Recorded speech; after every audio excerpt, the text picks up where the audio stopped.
चीजों का भोजन आप कर सकते हैं, उसके द्वारा आप जो है अशुद्ध नहीं होते हैं। उसके द्वारा आप अशुद्ध बिल्कुल भी नहीं होते। लेकिन आप अशुद्ध होते हैं तो किसके द्वारा होते हैं? यहाँ लिखा हुआ है, देखिए 19 में लिखा है, क्योंकि वह उनके मन में नहीं परंतु पेट में जाती है और संडास से निकल जाती है। यह कहकर उसने सब भोजन वस्तु को शुद्ध ठहराया। यह कहकर उसने सब भोजन वस्तु को शुद्ध ठहराया। देखिए, तो प्रभु यीशु मसीह ने इस वचन से हमें क्या सिखाता है कि जो कुछ हम मुंह के द्वारा खाते हैं, हम जो भी खाते हैं वो हमारा पेट में जाता है, हमारा परंतु वो मन में नहीं जाता, और पेट में जाता है उसके बाद फिर वो बाहर निकल जाता है। लेकिन जब हम एक मिनट तो होल्ड कीजिए, एक मिनट ग्रीन स्क्रीन को निकालेंगे उसके बाद में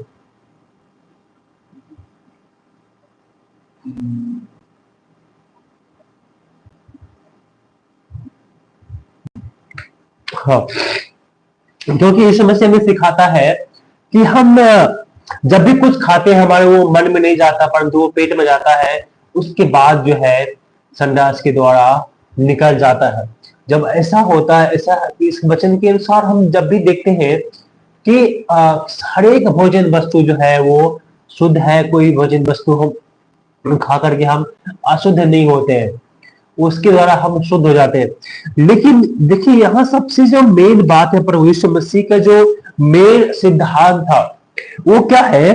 23 वचन में 30 वचन में लिखा हुआ है, क्योंकि भीतर से अर्थात मनुष्य के मन से बुरे बुरे विचार निकलते हैं। देखिए, आपकी दिनचर्या जो लाइफ है, आपकी जो ये बुद्धि, ये जो दिमाग है, इसका आपका जो मन है, आपके मन से क्या निकलता है? बुरे बुरे विचार।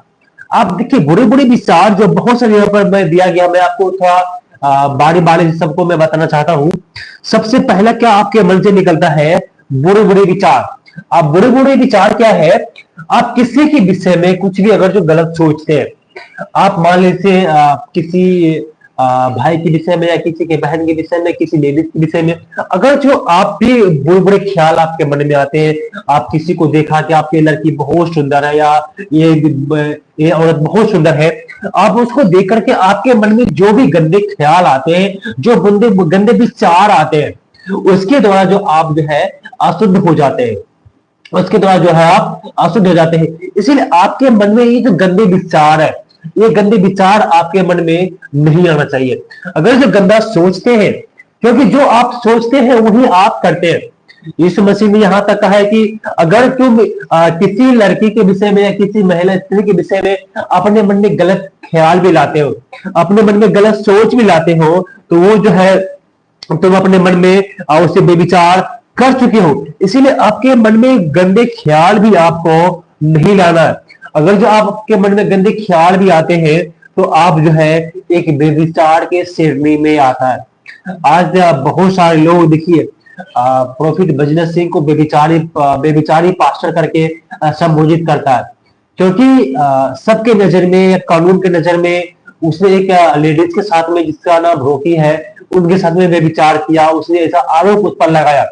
अब सच्चाई क्या है वो तो प्रभु ही जाने, तो उसने बेविचार कहा। लेकिन प्रभु यीशु मसीह ने देखिए यहाँ पर क्या कहा कि अगर तुम्हारे मन से बुरे बुरे ख्याल भी आते हैं, तुम अशुद्ध हो जाते हो, और जिसके मन में बुरे बुरे ख्याल आता है वो भी एक बेविचार है, वो भी उसके मन वो भी बेविचार किया। उसके बाद में क्या है? व्यभिचार। देखिए, बेविचार तो यीशु मसीह के वचन के अनुसार जो है, बेविचार आपके लिए सोचना भी पाप है। अगर जो आप सोचते हैं, आपके मन में जो भी सोचते हैं, आपको सोचना भी पाप है।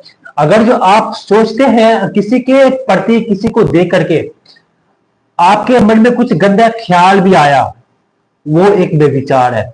आप उन समय बेविचार कर चुके हैं। इसीलिए आप किसी को देख करके किसी के प्रति आप बुरा ख्याल भी आप नहीं ला सकते। अगर जो आप बुरा ख्याल भी लाते हैं तो आप जो है बेविचार कर चुके हैं। लेकिन मुझे पता नहीं है मेरी आवाज आप लोगों को सुनाई दे रहा है क्या? इस विषय में थोड़ा सा आप मुझे हेल्प कीजिए। क्या मेरी आवाज आपको